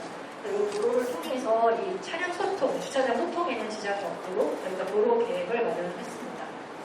그리고 조금 구체적으로 보면 주민 대표분들하고 제가 소통을 할 때 이쪽에 있는 상가분들이 엄청 반대하시는데 이거 어떻게 하면 좋겠습니까? 막 고민을 하시더라고요. 구청에서 지금 요 상가 부분, 상가 계신 분들하고 좀 협의 중에 있습니다. 협의 중에 있는데 요 상가 계신 분들이 지금 현재 상가를 이렇게 갖고 계신데요. 요만큼 도로를 내고 여기 있는 땅을 요 뒤쪽으로 대토를 해줘서 이렇게 상가를 그대로 가지고 계시면서도 이렇게 도로 확보를 할 수 있도록 하는 안에 대해서 구청에서 이제 중재안을 마련을 했고요. 요 분을 요 상가 계신 분하고 같이 논의를 하고 있는 진행 중에 있습니다. 그래서 이 도로는 지금 단기적으로 볼 때는 우리 대상지 안쪽에서 일부 도로 확보과 이런 부분들이 확보를 해서 단기적으로는 8m 2차선, 그 양방풍이 가능한 8m 정도가 되고 나중에 이하 7구역이 개발을 하게 되면 여기도 지금 신속통합계획을 준비 중에 계신 걸로 제가 들었습니다. 만약에 이쪽을 개발을 하게 되면 이쪽에서 4m 추가 확보를 해서 12m 도로 3차선 도로가 될 수 있도록 저희가 이제 장단기 도로에 대한 계획 같은 것들을 같이 마련을 좀 했고요. 이쪽에 벽산 아파트에서 들어오는 인수공로에서 들어오는 길에서 보시면 이 삼각형 부지, 이 삼각형 부지가 벽산 아파트 땅입니다. 우리가 이 길을 뚫으려면 이 벽산 아파트 땅을 먹어야지 도로를 정상적으로 확보를 할 수가 있습니다. 이 부분에 대해서도 벽산 아파트랑 이렇게 대토하는 계획안을 구청에서 중재안을 마련해서 벽산 아파트랑 논의를 하시겠다 이렇게 말씀을 하고 계십니다. 이렇게 도로도 원활하게 뚫을 수 있도록 공공에서 같이 노력해주고 계시고 구청에서 앞으로 힘써주고 계십니다. 솔샘로에 대한 부분입니다. 솔샘로가 지금 저희가 4차선으로 운영이 되고 있는데요. 조금 가보면 버스 정류장도 있고 불법 주정차도 있고 한데요. 여기 대단지가 들어오게 되면 이 솔샘로가 메인 도로가 될 수가 있습니다. 그렇기 때문에 이 도로를 좀 넓혔으면 좋겠는데 밑에 있는 이하 뉴타운 개발하면서도 이 도로를 넓혔습니다. 그래서 우리 대상지를 하나도 좀 넓히면 좋겠는데 하필 여기 상가분들이 너무 반대가 심하십니다. 구청이 단체로 탐험서를 제출하셨고요. 그래서 이 상가를 빼놓고도 개발을 하면서 도로를 높일 수 있는 방법은 없을까 저희가 고민을 좀 하던 끝에 이 상가 반대하시는 분들을 빼놓고 계획을 하되 뒤쪽으로 녹색으로 보시는 게 공공공지고 약간 공공의 유보지 개념의 공지입니다. 공지를 이렇게 계획을 해놨다가 여기 앞에 계신 분이 나중에 개발을 할 때 이 뒤에 있는 땅과 이 앞에 있는 땅을 바꾸는 거죠. 이 공공공지는 저희가 계획을 하면서 구청으로 기부 체납을 해서 우리는 요전 인센티브를 받고 구청으로 기부 체납을 하면 이 구청 땅이 된 상태에서 앞에 분이 개발을 할 때 이 구청에서 이 땅하고 이 앞땅하고 교부를 바꾸자. 여기서 하나씩 스텝백을 하게 되면 언젠가는 이 도로가 이렇게 우발적으로 확보되는 날이 빨리는 아니겠지만 언젠가는 올 것이다.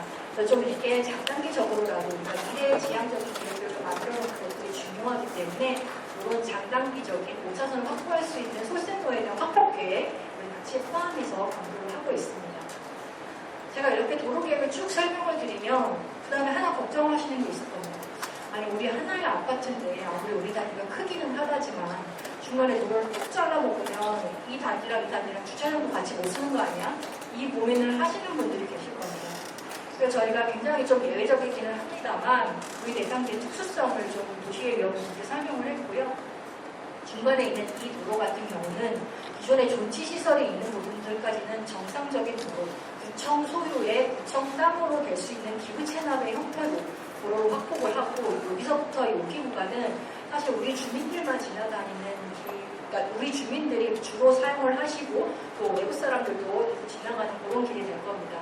그래서 이 길은 통행을 가능하게 하되 공공의 개방은 하되 지하 주차장은 통을 쓸 수 있도록 그렇게 저희가 상부 공간만 도로로 계획하는 도시계획시설 도로의 구체적 결정이라는 수법이 있습니다. 그런 방법을 활용을 해서 이 여기서부터 여기 도로는 도로로 되어 있지만 개방만 하면 되고 주민 땅입니다. 택지가 주민 땅이고요. 주민 땅의 상부 공간을 도로로 개방하는 형태로 가게 되면 주민도 좋고 공공도 좋고 상호 유민할 수 있기 때문에 이런 형태로 계획을 함으로 인해서 획지면적이 굉장히 많이 늘었다라는 부분이고 이렇게 이제 개발 계획을 저희가 준비를 하고 있습니다. 그렇게 비하 7구역하고의 경계부에 있어서 이제 냉지가 발생하지 않도록 이제 유보지 공간을 주는 이런 계획들을 같이 검토를 좀 하고 있고요. 또 미양초등학교 후문을 신설하는 계획안도 저희 검토를 하고 있습니다. 학교 가는 길의 모습을 보여드리고 있고요. 여기는 있습니다. 요길 같은 경우는 안전중심 가구이기 때문에 요구요 작은 도서관이라던가 방과후 교실, 돌봄센터 같은 주민 시설들이 같이 붙여준다면 굉장히 활성화된 포항도가 될 수 있을 거다라고 생각을 하고 있고요. 요 가운데 생활중심 가구에는 요 근생이라던가 이런 시설들이 같이 붙어서 주민들이 활성화된 길로 좀 이용할 수 있도록 그렇게 예시적으로 가로 대형 상가에 대한 예시 도면도 같이 보여드리고 있습니다. 그 밖에 이 공공보행 통로변으로 주민운동 이용시설들을 붙인다거나 요 주요 가로변에는 좀 활성화될 수 있는 시설들이 같이 붙어서 주민 커뮤니티가 활성화될 수 있도록 저희가 그렇게 계획안을 좀 마련해봤습니다. 공공시설에 대한 이슈들도 좀 있습니다. 저희가 지금 여기 사용지 시설, 그러니까 주하늘교회 옆에 있는 요 땅 두 군데는 이전 설치를 하는 공공시설에 들어간다라고 말씀을 드렸고요. 그 밖에 우리 주민들 입장에서 활용도가 낮은 요 군생 뒤쪽에 있는 요 땅이 있습니다. 요 땅은 공공용지로 계획이 될 예정이고요. 요 땅에 대해서 구청에서 지금 생활SOC 수요조사를 진행 중에 있습니다. 그래서 주민들을 위한 편익시설들 뭐가 들어가면 좋을지 구청에서 운영할 수 있는 시설들을 검토 중에 있고요. 구청에서 공공체육시설이라던가 지역 직업교육센터라던가 이런 것들을 좀 유치하기 위해서 검토 중에 있습니다. 여기까지 좀 길게 말씀드린 거에 대한 종합구성도를 정리한 페이지고요. 평균 45m로 계획된 최고 25층까지 계획된 건축 대지입니다. 이제 외부 공간이 넓고 중간중간에 테라스하우스가 있는 약 2,500세대 내외의 건축 계획안을 보고 계시고요. 조감도입니다. 저는 마음에 드는데요. 스타님들 많이 찍으시고요. 밖에 모형 아마 보셨을 겁니다. 들어오셨을 때.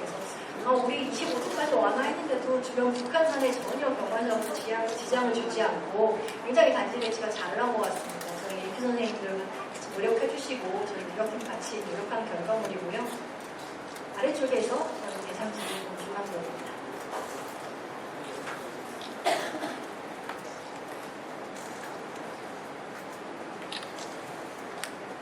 네, 그래서 정비계획에 대한 사항들만 간단하게 요약해드리고 말씀드리겠습니다. 2할 7구역하고의 경계부 조정하는 부분들, 이런 조치시설들을 제척하고 2할 1구역의 도로 같은 거 정형화를 위해서 일부 포함되고 상아파트 부지 대포하는 부분들 그렇게 이렇게 조정이 됐고요. 가로수의 정비사업 부분이 제척이 됐습니다. 공도지역은 2종 실측 주거지역에서 2종 일반 주거지역을 1단계 상향을 했는데 조건 없는 종상향입니다. 2종 실측에서 2종 일반으로 종상향할 때 추가적인 공공기여를 요구하지 않고요. 그다음에 이것 때문에 이 종상향 때문에 공정률을 따른다거나 그런 것 없이 2종 일반 주거지역의 중단은 190으로 시작할 수 있게끔 그렇게 계획안이 되어 있습니다. 용적률 체계 아까 제가 설명을 드렸고요. 앞서 말씀드린 토지용 계획 종합도면입니다. 가운데 공공보행 통로 8m 정도 되는 공공보행 통로 하나가 있는 모습을 보시고 계시고요. 토지용 계획 보시고 계시고 자율주택 정비사업 진출입구가 이쪽에 있습니다. 그래서 얘네들도 도로 접도가 되기 때문에 이 뒤쪽으로 보창하는 통로를 하나 내는 걸로 그렇게 계획이 되어 있습니다. 토지용 계획 종합도면이고요. 교통계획, 아까 설명드린 대로 주말에 도로 하나와 진출입 계획, 저희가 계획한 내용 보여드리고 있습니다. 보행동선, 공공보행 통로와 이런 단지 내 보행으로 같이 되어 있는 것을 보시고 계시고요. 우리 단지가 신성통합계획을 통해서 뭐가 좋아졌냐, 한 4가지 정도로 요약을 해봤습니다. 첫 번째는 고도지구 규제 완화 사항들을 좀 선제적으로 반영했다는 데 굉장히 큰 의미가 있는 것 같습니다. 보통 이 재개발을 하게 되면 상위 계획, 관련 법령, 관련 지침, 다 정해진 대로 따라야 되잖아요. 그것들이 정해진 다음에 원래는 재개발을 했어야 정상이긴 하겠지만 저희 대상에는 그것들이 확정되기 전부터 저희가 시범사업적인 성격으로 검토를 했습니다. 저희 위원님들이 열심히 저희한테 노력을 해주신 덕분에 시범대학 사업 대상지로 선정이 되면서 이렇게 좀 진행이 될 수 있었고요. 이런 고도지구 규제 완화 사항들을 규제를 만드는 부서하고 긴밀하게 협업해가면서 같이 규제 완화 사항들을 검토하고 만들어가는 작업이 굉장히 의미 있었다고 해서 평균 45m까지 해서 용적률도 지금 240%이기 때문에 거의 다 10% 정도를 제외하고는 거의 다 용적률을 찾아서 사업성이 지장이 없게끔 계획이 되어 있고요. 테라스하우스 같은 것들을 적극 활용을 해서 원래는 지금 저희가 45m면 원래는 15층이잖아요. 원래 15층인데 테라스하우스까지 합치면 한 18층 정도 됩니다. 18층 정도 되고요. 그리고 용적률도 한 11% 정도 테라스 하우스도 찾았기 때문에 보도 제한의 한계에도 불구하고 용적률을 최대로 많이 찾을 수 있었다. 그리고 중간에 동서간 연결도로 아까 말씀드린 대로 입체적 도시계획 결정을 통해서 공공의 기후 체납하지 않고 획지로 쓰면서 공공의 개방만 하는 형태의 이런 도시계획적 수법을 활용했던 좀 사례들, 그리고 이런 교통체계를 전반적으로 계산하는 장단위 계획을 수립했다라는 점에서 주민들이 생활 편의를 굉장히 도우면서도 이제 재개발이 잘 진행될 수 있도록 저희가 여러 가지 계획 요소들을 같이 넣어서 계획을 했습니다. 향후 일정에 대해서 좀 설명을 드리도록 하겠습니다. 오늘 저희가 신속통합기획 주민 설명회를 하고 있는데요. 오늘 주민들께서 의견을 다양하게 주십시오. 다양하게 주신 의견을 가지고 저희 자문단과 논의를 해서 한 달 이내 정도 기간, 한 달 정도 기간을 가지고는 최종적인 저희가 의견을 듣는 시간을 좀 갖겠습니다. 그 기간 동안 주민분들께서 의견 주시면은 그거는 저희 경찰서에 검토해서 가이드라인이 확정이 되면 저희가 그거를 구청에다가 통보를 할 겁니다. 공문으로. 그거대로 정기계획 위반을 동시에 바로 진행하실 수 있도록 지금 구청에서 서류 다 뿌려놓고 준비 스탠바이 하고 계십니다. 스탠바이 하고 계시고요. 정말 구청에서 이렇게까지 열심히 하시는 거 주민도 알아주셔야 됩니다. 그래서 이렇게 하고 계시고요. 이렇게 되게 되면 정비구역 지정을 저희가 올해 안에 받는 거를 목표로 하고 있습니다. 그 올해 안에 주민분들께서 동의, 저희 정비구역 지정 동의율 50%잖아요. 50% 동의 받으실 수 있도록 적극적으로 협조해 주시기를 제가 당부를 드리고요. 그 이후에 이제 주민 동의를 얻어서 저희 도시계획위원회에서 심의를 하게 됩니다. 아까 말씀드린 대로 이 계획안은 도시계획 연구들께서 이미 다 보신 계획안입니다. 다 보신 계획안이기 때문에 이 계획안이 별다른 큰 변경사항이 없는 한 아마 한 번에 통과될 수 있지 않을까 보고 있고요. 그리고 이미 사전에 다 본 계획안이기 때문에 서울시 도시계획위원회는 원래 30명으로 구성이 되어 있습니다만 이미 다 본 계획안이니까 7명으로 구성된 소위원회에서 심의를 합니다. 그래서 좀 의사결정 구조가 단순하기 때문에 빠르게 진행이 될 수 있을 것 같고요. 최근에 이제 도정법이 개정이 돼서 사업 시행 계획 그리고 통합 시기를 할 수가 있습니다. 조합이 설립되고 나서 건축 설계자 선정하시려면 건축 심의 받으셔야 되고요. 환경영향 평가 심의 받으셔야 되고요. 교통영향 평가 받으셔야 되고요. 각종 교육영향 평가 받으셔야 되고 학교가 2개나 있잖아요. 그럼 심의를 받다 보면 하세요 됩니다. 그래서 이분을 통합해서 한 번에 심의를 받을 수 있도록 절차 개선을 저희 서울시가 국토부에 도정법 개정 건의로 해서 개정이 완료가 됐습니다. 그래서 올해 1월부터 저희 서울시가 통합심의를 운영을 하고 있기 때문에 주민분들이 동의만 빨리 하시고 조합만 빨리 설립하시면 이후 다음에는 일선 설립이 진행될 수 있고 절차 개선을 다 마련해 놓고 있습니다. 이 순서로 좀 진행이 될 거고요. 자, 여기까지 이렇게 설명을 드리면 그래서 분담금이 얼마란 얘기야? 이 질문을 하고 싶으실 겁니다. 왜냐하면 재개발 지역 제가 설명이 여러 번 나오면 항상 그런 질문들을 많이 하세요. 근데 분담금 저희 공지해드릴 건데요. 분담금 공지하기 전에 계획안에 대한 분담금을 먼저 읽어주셔야 됩니다. 이 계획안이 마음에 드신다고 한다면 이걸 바탕으로 분담금 산출을 할 거고요. 저희가 주민동의 도장 찍으시기 전에 다 분담금 공지해드릴 겁니다. 근데 명심하셔야 될 거는 그렇습니다.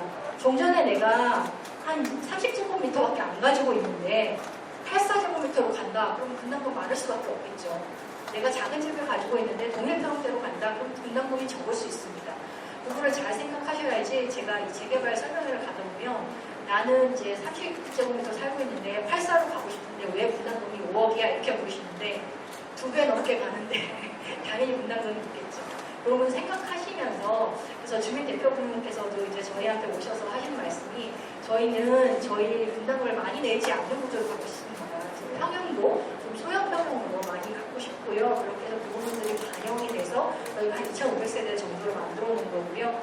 세대수에 대한 부분들은 주민분들이 분담금을 더 내고 큰 평으로 가겠다. 그럼 상대적으로 세대수가 좀 줄겠죠. 근데 내가 분담금을 적게 넣고 작은 평형으로 가겠다. 세대수가 좀 많이 내서 일반 분양분을 많이 만들면 됩니다.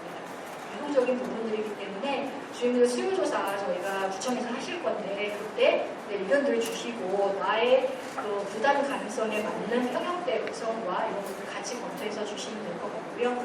오늘은 계획안에 대한 설명이니까 여기에 대해 공감해 주신다면 이대로 진행이 될 거고 토지등 소유자가 1,200명 정도 되는데 계획 세대수가 2,500세대면 나쁘지 않습니다.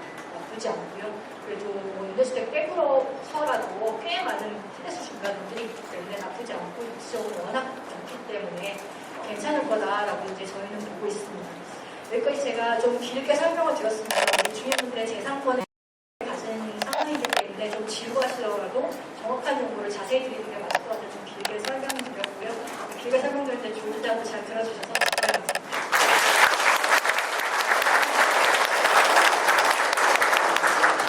설명 잘 들으셨죠? 네.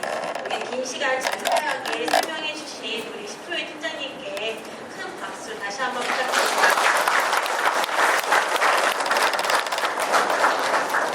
저희가 질의응답 시간을 좀 갖도록 하겠습니다. 그래서 저희 선생님 두 분 앞으로 나와주시고요. 저희가 질의응답을 위한 지금 타자 배치를 하고 있고요. 질문하실 분은 자리에서 손을 들어주시면 저희 직원이 마이크를 전달해 드리도록 하겠습니다. 잠시만 기다려주시기 바랍니다.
네, 저희 준비가 됐기 때문에 이제 질의응답을 받도록 하겠습니다. 일단은 질문하실 분은 손을 들어주시기 바랍니다.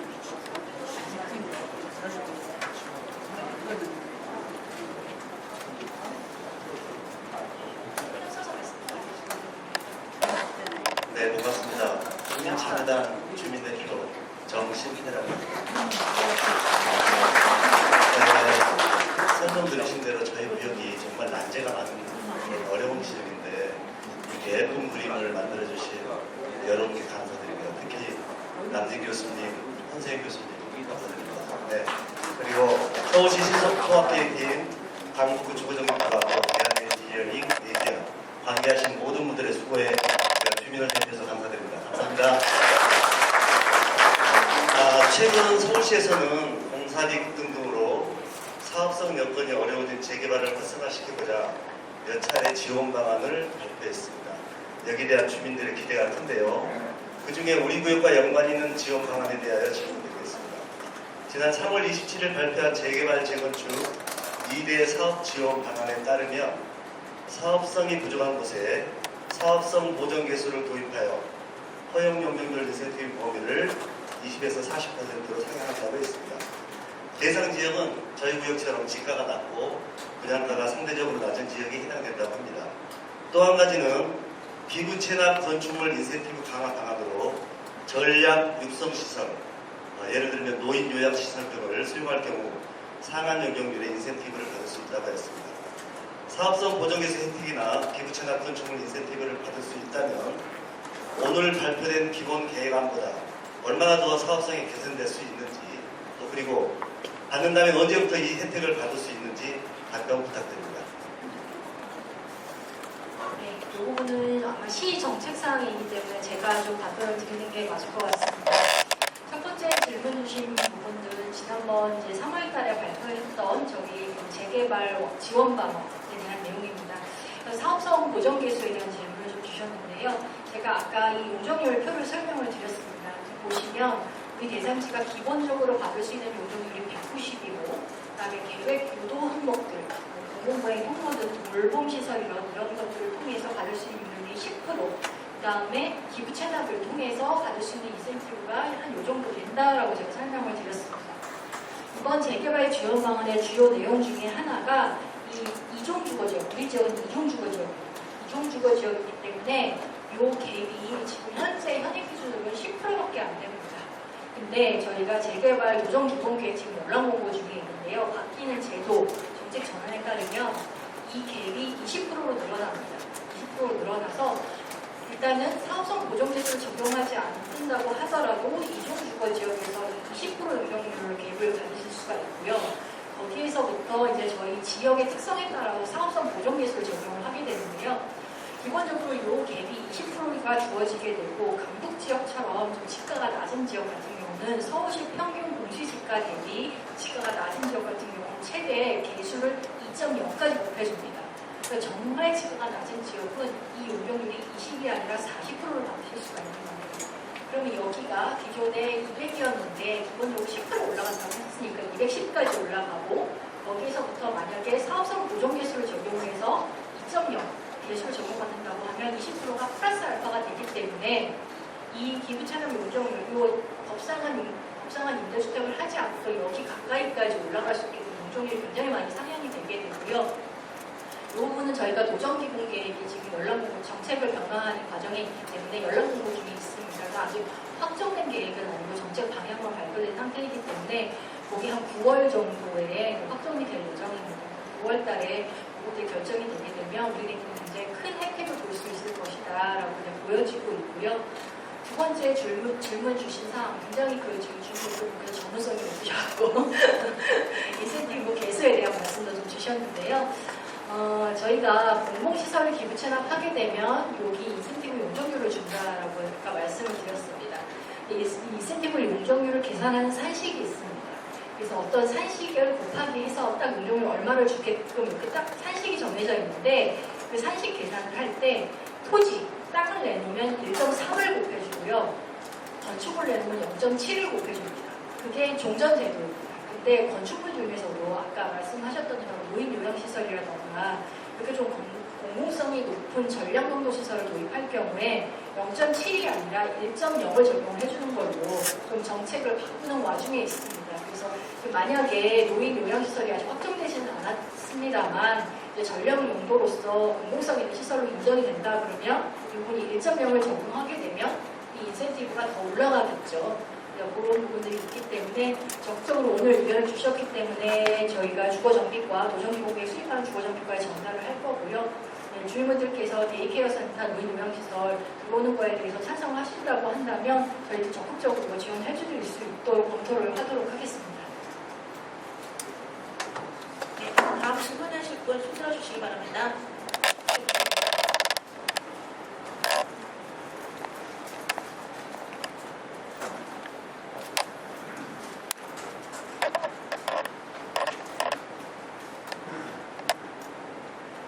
아까 얘기해 주신 그 지척되는 지역의 질문이 있습니다.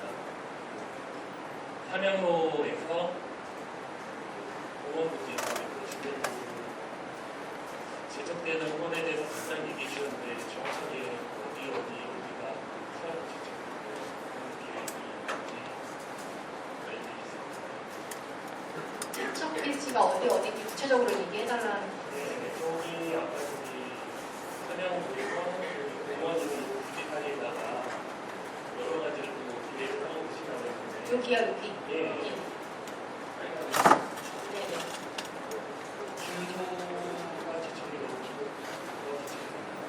지금 여기 주유소가 제척이 되어 있고요. 빨간색으로 표시된 게 지금 제척 검토되고 있는 현상입니다. 여기 주유소 부지가 빨간색 제척이 되어 있고요. 이 차고지는 존치를 하는데 약간 정형화를 할 예정입니다. 그대로 그 자리에 있는다는 뜻이고요. 예지 형상이 좀 삐뚤삐뚤하기 때문에 정형화해서 네모나게 일대 대토 형태로 네모나게 정리를 하겠다라는 거고, 여기 주유소는 그냥 현재 상태로 제척해서 빼놓고 개발을 할 겁니다. 존치랑 제척이랑 약간 의미가 다른데요. 제척이라고 하는 거는 구역 경계에서 완전히 빼는 거를 말씀드리는 거고요. 존치라는 것은 구역 내에 이렇게 존치가 되는 겁니다. 그래서 나중에 주민 간의 합의가 이루어질 경우에 구역 내에 포함될 수 있도록 저희가 지금 그렇게 검토를 하는 상황이고요. 만약에 이 주유소 부지 가지신 분들이라던가 이 상가 가지신 분들이 지금 완전히 제척을 요구하셨는데 주민분들이 동의를 하셔서 이분들을 포함하고 가시고 싶다라고 하면 그 부분도 저희가 향후에 추가로 포함해서 갈 수 있도록 저희가 그렇게 검토하도록 하겠습니다.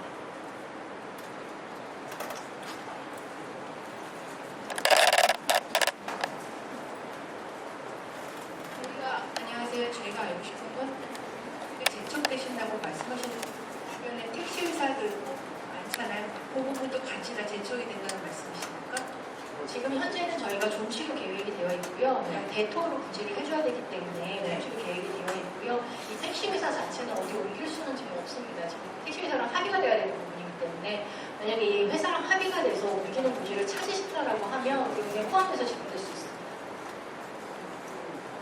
그 주유소 옆에 있는 부지는요? 이쪽이요? 네. 이쪽은 지금 저희 사회적 경제 지원센터 종합복지센터가 운영이 되고 있고요. 예. 이건 또 그냥 그 자리에 있는 겁니다. 아, 그 좋지. 예, 좋습니다. 알겠습니다.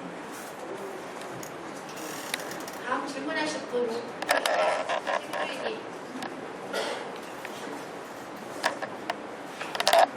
네, 안녕하십니까. 저희 지역에 대해서 신경을 써주셔서 너무 감사합니다.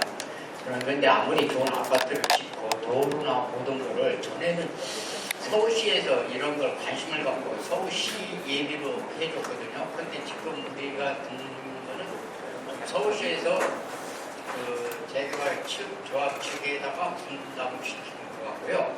그리고 생활비에 대해서 지역난방이라든가 지역난방 이런 걸 좀 좀 경제적으로 좀 줄여줄 수 있는 방법도 많이 있지 않은가 생각해서 질의드립니다. 좀 좋은 방안 있으면 말씀해 주셔서 감사합니다.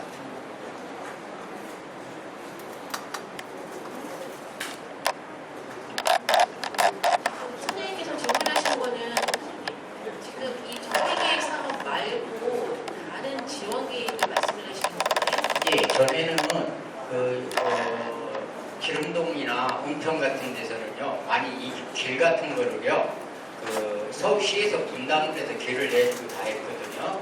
근데 지금은 오히려 신속통합, 더 시대가 더 좋아졌다 해도 지역 주민이 분담한다는 거는 조금 아니지 않는가.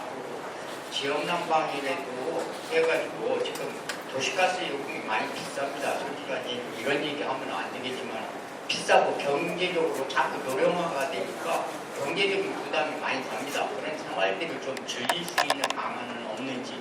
아무리 좋은 아파트를 지어도 돈이 많이 나가고 경제적인 가치가 없으면 살려고 들어가지 않습니다. 이런 거 고려해달라는 얘기입니다. 일단은 지금 선생님께서 말씀하신 거는 어떻게 보면은 우리 계획하고는 직접적인 이제 얘기가 관련이 없는 것 같고요. 아니요. 일단 기반 살기 좋은 아파트를 지어야 지역 주민도 사는 거죠. 아무리 좋은 아파트를 지어도 생활비가 많이 들고 그러면 안 살라고 할 거 아닙니까? 경제적으로. 지역 난방 지금 할 수 있지 않습니까? 근데 지역 난방에 공동구로 지금 경전철 공사를 하고 있습니다. 그 밑에 공동구로 해서 끌고 올 수도 있고 이 지역의 강북구도 부지가 지금 좋은 부지가 많이 있는 걸로 알고 있습니다. 이런 걸 좀 개발해가지고 지역 난방이라도 해서 지역 도시가스 요금보다는 많이 다운되니까 한 60, 40%, 50% 다운되는 줄 알고 있습니다. 그럼 그것만 해도 지역 주민들이 살기 좋고 고령화가 되니까 이런 경제적인 부담이 좀 줄어들지 않을까 생각합니다. 선생님 그 부분에 대해서는 정비계획하고는 지금 직접적으로 이제 연관을 지어서 저희가 설명을 드릴 수는 없고요.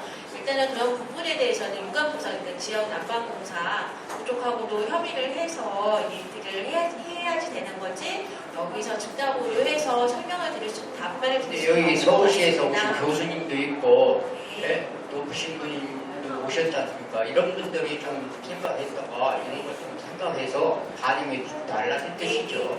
그 지금 부분에- 해달라는 뜻이 아니고 네. 집을 졌을 때 도시가스 부득이 공사하지 말고 지역난방 들어가면은 경제적으로 부담도 덜 되고 서울시에서도 부담이 덜 가지 않는가. 공동구가 지금 하고 있지 않습니까? 경전철 공사에 그 부분에 대해서는 저희가 구체적으로 계획을 수립할 때 예. 그런 부분이 또 검토될 수 있도록 예, 그런 걸 반영해달라 해주시면 살기 좋은 동네가 되지 않을까. 예. 네. 혹시 또 다른 질문? 김민주님 여기 앞에 계십니다. 네, 안녕하세요. 저는 사실은 그 재개발 관련해서는 전혀 문외한이지만 제가 지금 아까 설명을 들어보니까 저희 그 지역은 경사도가 굉장히 높은 그런 지역으로 아까 설명을 하셨거든요. 그랬는데 제가 살고 있는 지금 지역에 그 경사도가 높은 지역을 재개발을 하니까 그 경사도를 굉장히 많이 깎아서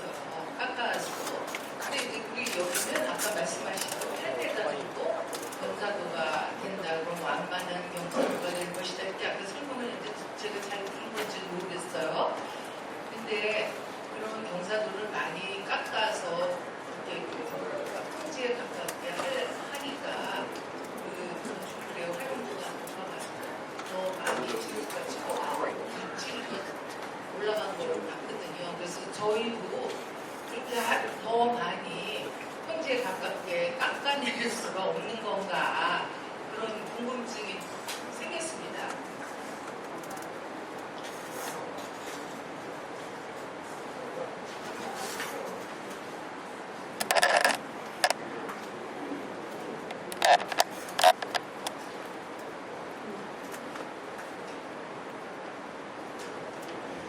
네, 아주 정말 아이디어신데요. 아무래도 안 그래도 지금 계획안으로서는 지금 현재 엄청난 지금 명사가 있잖아요.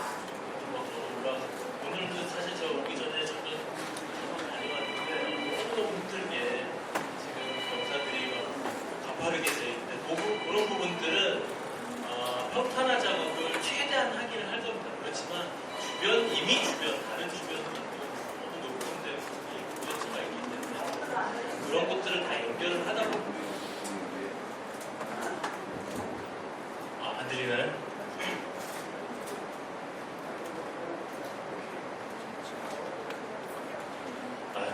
여태까지 못 들어서 죄송합니다.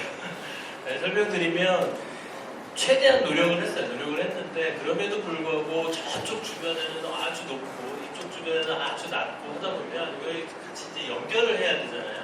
자연스럽게 연결을 하다 보면 아무리 해도 경사는 생기긴 생깁니다. 근데 최대한 그 경사를 줄이도록 노력을 했고 그나마 남아있는 경사지를 활용을 해서 이 경사가 있으면 이게 이제 지하층이냐 지상층이냐 이걸 구분하는 법적인 그런 기준들이 있어요. 근데 경사가 되면 거기에 중간에 탁 심어버리면 거기가 지하로 판정이 되는 거예요. 지하로 판정이 되는 것은 그냥 어엿하게 건물이 들어서는 층수가 막 생기는데도 불구하고 여기가 지하로 산정이 되기 때문에 용적률에는 좀 하면 안 돼요.